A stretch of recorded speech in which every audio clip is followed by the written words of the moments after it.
Hari ini kita akan mereview materi 4D. Jika ingin dicatat, di pause dulu videonya ya.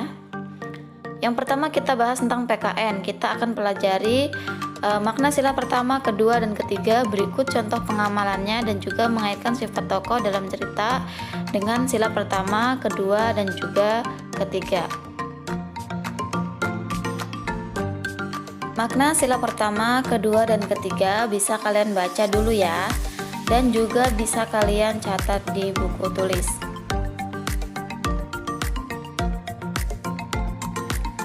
Nah, ini contoh pengamalan sila pertama, kedua, dan ketiga. Yang pertama, misalkan toleransi antar pemeluk agama. Yang kedua adalah menyayangi sesama teman, dan yang ketiga saling menghormati antar perbedaan suku dan ras. Selanjutnya mengaitkan sifat tokoh dalam cerita atau dongeng dengan sila pertama, kedua, dan ketiga. Sudah ada di buku, sudah Miss tulis halamannya dan bisa dipelajari ya. Bahasa Indonesia, kemarin kita sudah belajar tentang tokoh, sifat tokoh, memberi pendapat, menentukan pesan moral, dan juga unsur-unsur cerita. Yang pertama, tokoh adalah pelaku dalam cerita. Kemudian sifat-sifat tokoh ada 3 ya, protagonis, antagonis, dan tokoh tambahan. Lalu yang ketiga adalah cara memberikan pendapat, ada 3 ya, yaitu membaca keseluruhan cerita, memperhatikan setiap perkataan dan perbuatan tokoh, dan juga gambaran hidup tokoh yang dituliskan dalam cerita.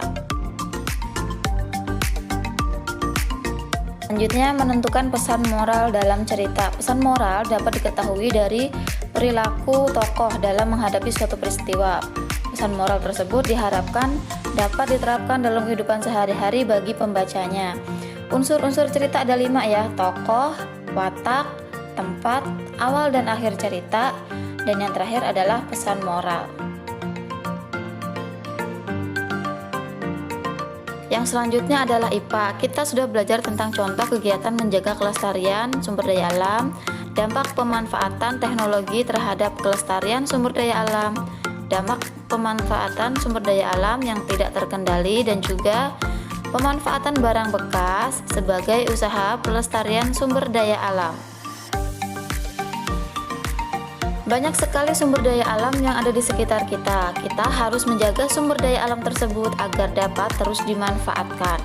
Misalnya, para perajin kayu mengambil kayu di hutan dengan cara tebang pilih, agar suatu hari jika akan mengambil kayu, kayu masih tetap ada.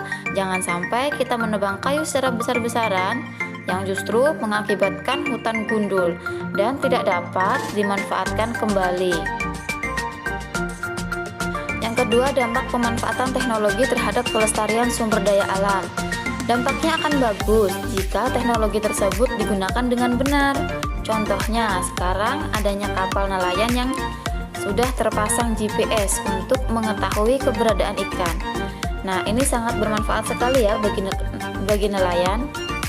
Jika nelayan menggunakan bom atau racun untuk menangkap ikan, dampaknya akan sangat merugikan dan juga merusak habitat laut dan terumbu karang. Yang ketiga, dampak pemanfaatan sumber daya alam yang tidak terkendali. Sumber daya alam dimanfaatkan manusia dalam segala keperluan, meliputi keperluan sandang, pangan, dan juga papan. Kita harus memanfaatkannya dengan bijak. Jika tidak, maka dapat mengakibatkan terganggunya keseimbangan alam. Misalnya manusia membuka lahan di hutan dengan cara membakar hutan. Akibatnya hutan menjadi tandus dan kebakaran hutan. Bisa kita lihat kondisi hutan di Kalimantan yang setiap tahunnya semakin berkurang. Coba kalian buka buku halaman 83. Nah, upaya penanggulangan hutan gundul adalah yang pertama, reboisasi. Yang kedua, pembuatan sengkedan. Yang ketiga, sistem tebang pilih. Yang keempat, penegakan hukum. Dan yang kelima, pengawasan oleh polisi hutan. Yang keempat, pemanfaatan barang bekas sebagai usaha pelestarian sumber daya alam. Yang pertama, reduce ya, yaitu mengurangi pemakaian barang. Contohnya, membawa tas kain saat belanja untuk mengurangi sampah plastik. Yang kedua adalah reuse, yaitu menggunakan kembali benda yang layak pakai. Contohnya kaleng bekas bisa dijadikan sebagai tempat pensil. Yang ketiga ada recycle atau mengolah kembali atau mendaur ulang. Contohnya mengolah sampah organik menjadi pupuk kompos.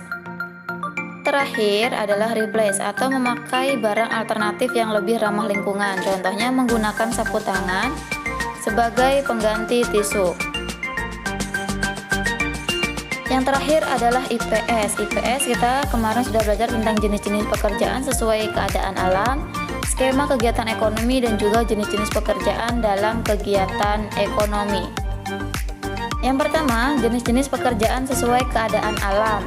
Ada 4 ya, jenis-jenis pekerjaan di dataran rendah. Contohnya perajin keramik, pedagang, petani padi, dan masih banyak lagi. Yang kedua, jenis-jenis pekerjaan di dataran tinggi. Biasanya sebagian besar warga di dataran tinggi berprofesi sebagai pemetik teh, petani sayur, peternak sapi, dan masih banyak lagi. Selanjutnya, jenis pekerjaan di pesisir pantai. Contohnya nelayan, penjual ikan, dan petani garam.